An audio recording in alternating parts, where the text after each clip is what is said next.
মৰাণৰ ২ নং সৰুপথাৰ গাঁৱত সংঘটিত হয় চুৰিকাণ্ড। ৰেকিবুদ্দিন আহমেদ ওৰফে ৰাজ আৰু তেওঁৰ মাতৃ নিশা শুই থকা অৱস্থাত পাকঘৰৰ খিৰিকী ভাঙি চোৰে প্ৰৱেশ কৰে শোৱনি কোঠাত। চোৰে আলমাৰীৰ লকাৰ আৰু বাকচ ভাঙি প্ৰায় ১.৫ লক্ষাধিক টকাৰ সোণৰ আ-অলংকাৰ সহ প্ৰায় ১ লাখ টকা লৈ যায়। পুৱতি নিশা সাৰ পোৱাৰ পিছতহে গম পায় চুৰিকাণ্ডৰ কথা। চোৰে ঘৰখনত এৰি থৈ যায় এটা তাবিজ।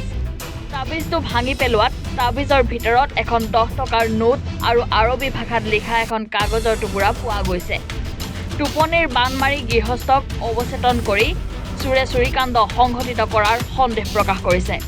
ইতিমধ্যে চুৰিকাণ্ডৰ সন্দৰ্ভত মৰাণ আৰক্ষীৰ থানাত অৱগত কৰিছে এতিয়া ভুক্তভোগী পৰিয়ালটোৱে। অতি দুৰ্ভাগ্যজনক কথা। আমাৰ ২ নং সৰুপথাৰ গাঁৱত এয়াই প্ৰথম নহয়, ইয়াৰ আগতো প্ৰায় আমাৰ গাঁওখনত এনেকুৱা চুৰিকাণ্ড সংঘটিত হৈ আহিছে।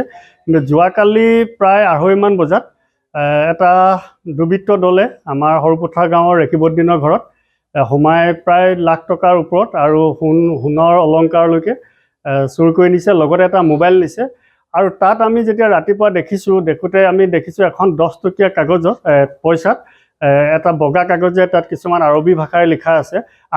আমাৰ ওচৰৰ এজন ইমাম জোনাবক আমি মাতি আমি যেতিয়া দেখালোঁ, তাত গম পোৱা গৈছে যে এইটো এটা বান মাৰে বুলি কয়। বান মাৰিছে, বান মাৰি মানুহখিনিক অচেতন কৰি দিলে। অচেতন কৰাৰ পিছত এই দুষ্ট চক্ৰটোৱে এই ঘৰত সোমাই লুণ্ঠন চলালে। গতিকে এই ক্ষেত্ৰত আমি আজি যদি এনেকুৱা এটা ঘৰতে কৰিছে, এনেকুৱা কিছুমান মানুহ পৰৱৰ্তী সময়ত বহুত বেলেগ কাণ্ড কৰিব পাৰে, হয়তো কাৰোবাৰ হত্যাও কৰিব পাৰে। গতিকে এই ক্ষেত্ৰত প্ৰশাসনে আমি দৃষ্টিগোচৰ কৰিছোঁ আৰু প্ৰশাসনক অনুৰোধ জনাইছোঁ অতি শীঘ্ৰে ইয়াৰ তদন্ত কৰক আৰু এই অবৈধ কাৰ্যত যিবোৰ এতিয়া লিপ্ত হৈ আছে এইখিনিক কৰায়ত্ব কৰক। মোৰ নাম তছলিমা বেগম। কি গাঁৱতে ২ নং সৰুপথাৰ। কি হ'ল ঘটনা? ৰাতি ঘটনা হ'ল মানে ৰাতি সাৰ পালোঁ। সাৰ পাই দেখিছোঁ দুখন বেটেৰী থাকে মোৰ আগফালে। বেটেৰী দুখন খৰ খৰাইছে। খৰ খৰাওঁতে মই ল'ৰাটোক বেটা বুলি চিঞৰিছোঁ, যেতিয়া সি উঠি পেলাই দেখিছে 2খন দৰ্জা খোলা। মই উঠিলোঁ, নামি দেখিছোঁ হাই গডৰেজ ভঙা, গডৰেজ খোলা, গডৰেজৰ পৰা মানে লকাৰৰ পৰা গোটেই বস্তু খালী, একো নাইকিয়া। তাৰপিছত সেইফালে বেগ এটা আছিলে টেবুলৰ ওপৰত, তাতো অলপমান বেটেৰী পইচা আছিলে, সেইখিনি বেগটোও নাইকিয়া। তাৰপৰা আহি দেখিছোঁ আমাৰ কোৱানচৰিৰ বাকচটো ইয়াত পেলাই থৈছে। তাৰপৰা মই চিঞৰ বাখৰ কৰিলোঁ, কনা কটা কৰিছোঁ। তেনেকুৱাতে ওচৰৰ মানুহবোৰ ওলালে, দেখিছোঁ বেটেৰী কিনাৰত মানে সেইফালে বেগ চেগবোৰ পৰি আছে, খালী বেগ চেগবোৰ পৰি আছে, সোণৰ বস্তু টকা নাই। তাৰপিছতে ডাইনিং টেবুলত নি পেলাই সেইটো বিদ্যাল থৈয়ে দিছিলে ল'ৰাটোক মাৰিবৰ কাৰণে। তাৰপিছতে সেয়া আৰু হুলস্থুল কৰি মেলি তেনেকৈ কৰি ল'ৰাটোক আকৌ বিচাৰি মেলি খেদাই মেলি স্কুটি লৈ গ'ল। নাই, মানুহ নাই। এইফালে সেই আমাৰ ওচৰৰ মানুহকে কৈছে ৰাতি তেতিয়া দৌৰি আপোনাৰ চিঞৰৰ আগতে বোলে দৌৰি মানুহ যোৱা দেখি শুনিছোঁ বুলি কৈছে। সেয়া আৰু সোণৰ মানে মোৰ আছিলে, আঙুঠি আছিলে, আপোনাৰ হোৱাইট গ'ল্ডৰ এটা আঙুঠি আছিলে, সেইটো নিলে। তাৰপিছতে সোণৰ এনেই সাধাৰণ কেইটামান আছিলে আৰু কাণফুট চানফুট।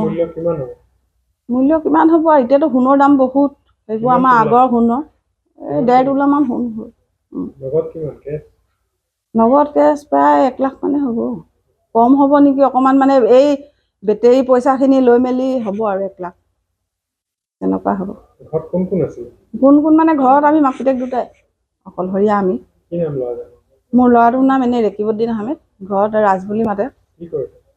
মোৰ ল'ৰাটোৱে বিজনেছ কৰে, বেটেৰী 2খন আছে। তাৰপৰা সেই ইটা ঘৰৰ কণ্টেক্ট লয়, সেইবোৰ বিজনেছ কৰে। আৰক্ষীক খবৰ দিবলৈ গৈছে। মৰাণৰ পৰা ৰাজু মিশ্ৰৰ ৰিপৰ্ট, এনি ভাৰত 24। নমস্কাৰ, মোৰ নাম নিৰুপম শইকীয়া। এনি ভাৰত 24 এটা নতুন অনুষ্ঠান লৈ আহি আছে, জুবিনৰ গানে কি আনে। তাৰ অডিশ্যনসমূহ অসমৰ প্ৰত্যেকটো ডিষ্ট্ৰিক্টত হ'ব আৰু এটা ৰিয়েলিটি শ্ব' হয়। আপোনালোকে দিয়া ফোন নম্বৰ যোগাযোগ কৰিব পাৰে আৰু আপোনালোকৰ ওচৰলৈ এনেও গৈ আছে তেওঁলোক, আৰু আশাবাদী যে আপোনালোকে এই অনুষ্ঠানটোত ভাগ ল'ব আৰু আশা থাকিল যে আমি খুব সুন্দৰ গায়ক দেখিবলৈ পাম। ধন্যবাদ।